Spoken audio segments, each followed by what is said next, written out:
नमस्कार दोस्तों। कुछ भी हम कार्य करते हैं, अच्छा या बुरा कैसा भी करते हैं, उसका असर हमारी जिंदगी पे जरूर पड़ता है। जो भी हम काम करते हैं उसे कर्मों का फल कहते हैं और वो हमारी जिंदगी पे पड़ता है। आप लोगों ने हर जगह सुना होगा किसी के साथ बहुत अच्छा हो गया और किसी के साथ बहुत बुरा हो गया। हम किसी से पूछते हैं कि कैसे हुआ, क्या हुआ, तो हमें बाद में पता पड़ता है ये सब कर्मों का फल है उसके।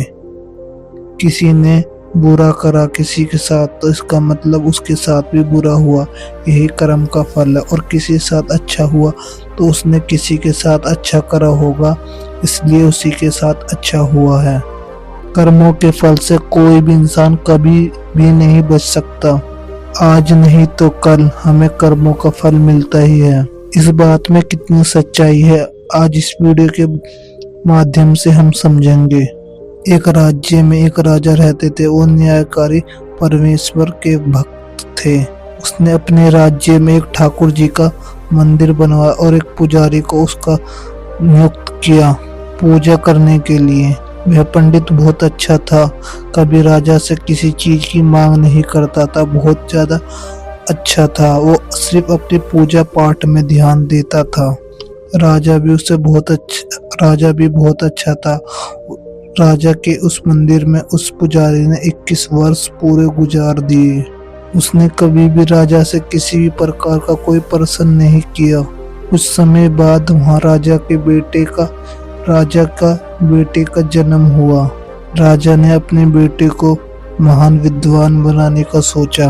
बड़े बड़े गुरु, एक से एक महान गुरु राजा के पुत्र को शिक्षा देने के लिए आते थे। राजकुमार अब 21 साल के हो चुके थे। राजकुमार अब युवक बन चुके थे। जैसे वे बड़े हो गए, राजा ने उनकी शादी करा दी एक अच्छी कन्या देखकर। राजकुमारी से सुंदर सी राजकुमारी देखकर राजकुमारी और राजकुमार दोनों एक साथ बड़े खुश थे। एक दिन राजकुमारी को नींद नहीं आ रही थी। रात में वो इधर से उधर डोल रही थी, इधर से उधर घूमने लगी। उसने देखा कि इधर से उधर घूमते वक्त उसके पति के राजमहल में एक बेड के नीचे एक हीरे जवाहरात से भरी हुई एक तलवार रखी है। उसने चुपके से तलवार निकाली और निकालने बाद उसे तलवार को देखने लगी। उसमें काफी तेज चमक थी और बहुत ही ज्यादा चमक रही थी वो तलवार। डर के मारो उसके हाथ से तलवार छूट गई और राजकुमार के गर्दन पर गिर गई और राजकुमार की गर्दन पे गिर गई और राजकुमार की मृत्यु हो गई। राजकुमारी बहुत मृत्यु के बाद शोक करने लगी।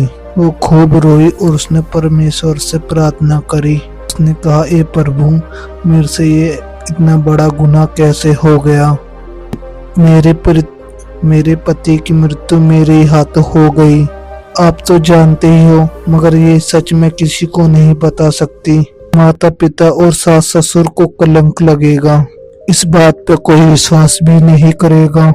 वहाँ के जो पुजारी थे वो वहाँ पे कुएं के पास स्नान करने आए और वहीं राजकुमारी भी खड़ी थी। राजकुमारी देख के उन्हें बहुत ज्यादा देखकर रोने लगी।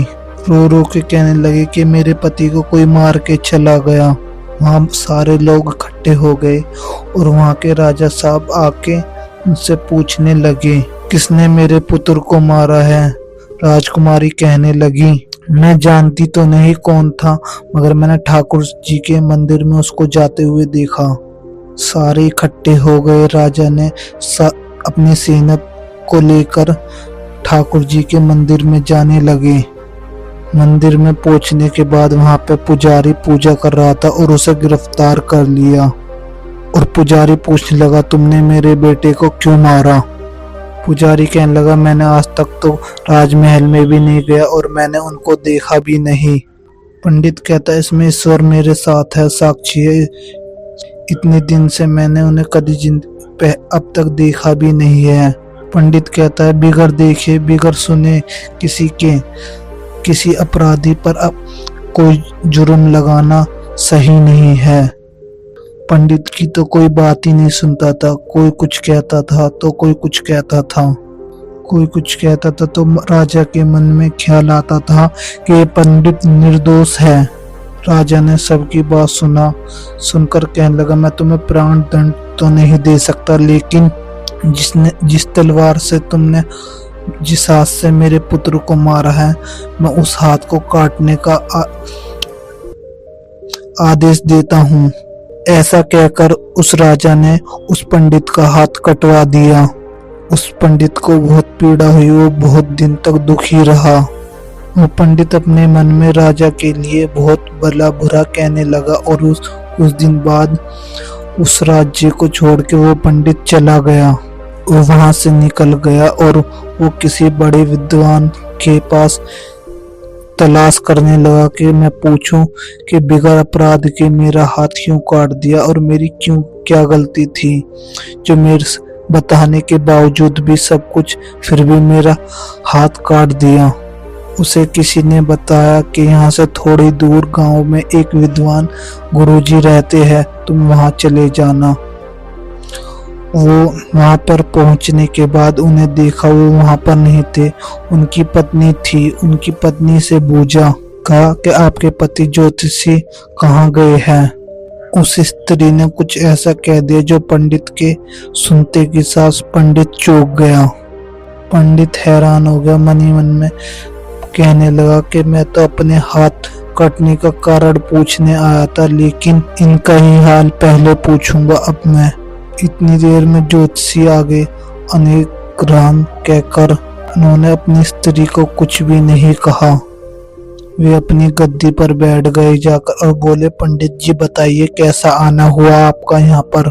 आया तो मैं अपने हाल पूछने था, लेकिन पहले अब आप अपने पत्नी का हाल बताइए कि आपकी पत्नी इतना तिरस्कार क्यों करती है, आपको इतना बुरा भला क्यों कहती है।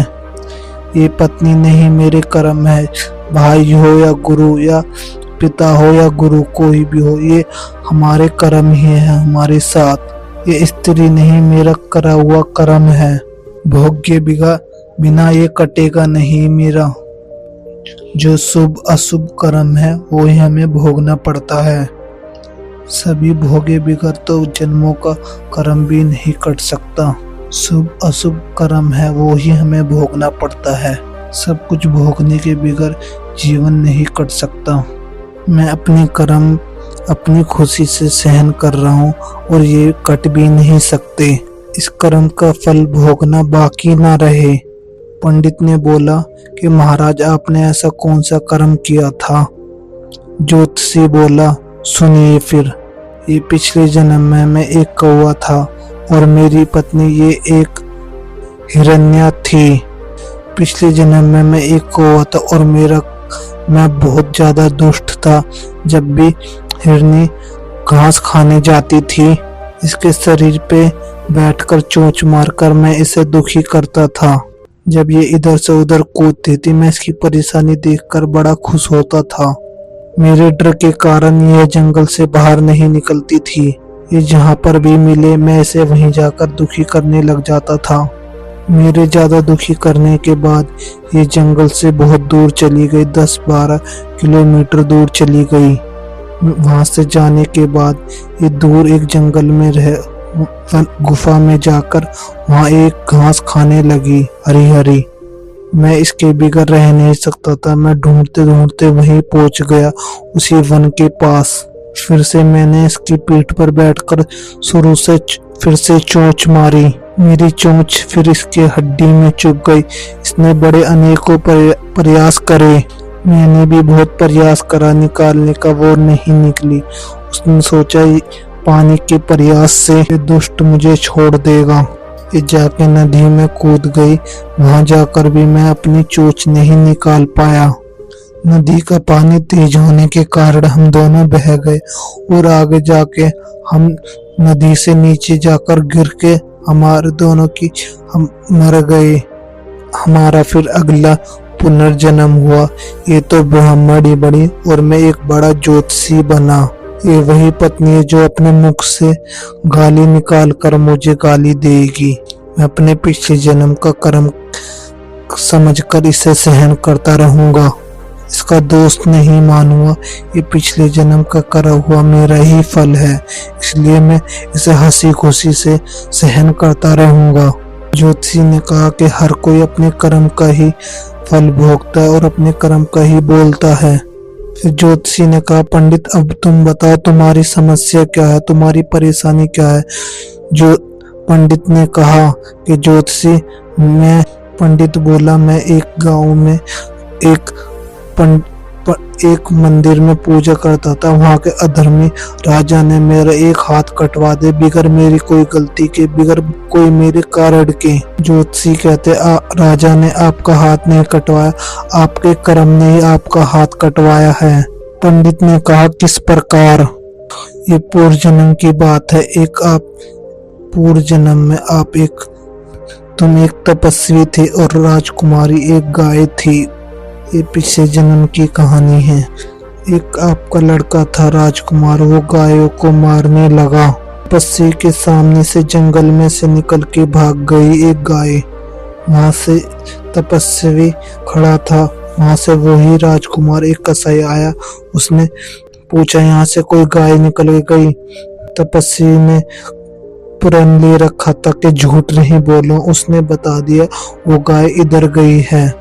उस कसाई ने जाके गाय को मार डाला। कसाई जब गाय को मार के ले जा रहा था अपने साथ, इतने में ही पीछे से एक शेर आ गया। उस शेर ने दोनों को खाकर उनकी हड्डियां पानी में तैरने लगी। इस जन्म में कसाई को राजकुमार और गाय को राजकुमारी का जन्म मिला। एक रात्रि के लिए उन दोनों को इकट्ठा किया। पिछले जन्म में कसाई ने गाय को एक सरिया से मारा था और इसी कारण राजकुमार पे राजकुमारी से तलवार गिर गई थी और तलवार गिर के राजकुमार की गर्दन कट गई। इसी तरह फल देकर नियुक्त हो गया। फल देकर कर्म अपना नियुक्त हो गया। इस फल का काम देकर आपका हाथ कटवा दिया। इसमें तुम्हारा ही दोष है, किसी अन्य का दोष नहीं। कर्म फल का भोग टलता नहीं। कितना सहज है, हम इस कर्म के फल को जान ले, हम कभी दुखी नहीं होंगे। निश्चित की समस्या बनाने में नियुक्त हूँ। दोस्तों, आज इस वीडियो से आपने क्या सीखा, मुझे कमेंट में बता सकते हैं। वीडियो अच्छी लगी हो तो अपने दोस्त को शेयर करें और चैनल को सब्सक्राइब करें। मिलते हैं हम किसी और अगली वीडियो में। धन्यवाद। नमो बुद्धाय।